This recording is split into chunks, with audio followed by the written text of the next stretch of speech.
Good evening, everyone. I'm Jenny Montgomery. I'm Brad Means. We do thank you for joining us as coverage you can count on begins with Georgia lawmakers talking about the state's top priorities for this new session. Atlanta Bureau Chief Archit Seshadri explains what Governor Kemp wants to tackle.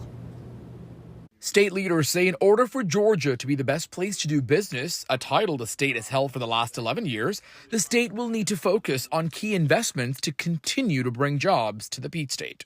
The Georgia Chamber of Commerce outlined their key 2025 legislative priorities in front of different groups all around the state of Georgia, talking about what they want lawmakers to focus on this legislative session. Those things include investing in transportation and infrastructure, also making sure that we have a ready pipeline of workers and affordable housing, and fixing Georgia's tort reform laws to make sure that they're not frivolous lawsuits impacting small businesses.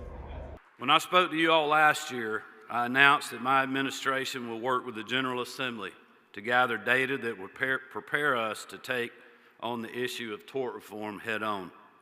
The data has now been gathered, and following multiple roundtable conversations on the impact of our current legal environment and how is it affecting our citizens and our economic growth, as well as our health care needs, I will soon be unveiling a robust legislative package that will bring balance to our proceedings and parity with our neighbors.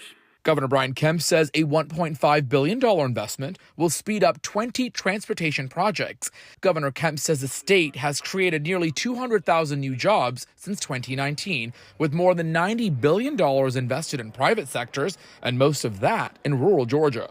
But with new jobs, there are other challenges like making housing more affordable and creating the next generation of skilled workers. We're not only focused on developing our workforce. Through our Rural Workforce Housing Initiative, we also continue to work with our local partners and communities across the state to support their efforts in ensuring that this growing workforce can live in the same community where our industry partners are creating these good-paying jobs. Governor Kemp wants to invest $530 million in logistics and freight and $250 million to support wastewater projects. Reporting in Atlanta, Archit Seshadri, Atlanta Bureau Chief.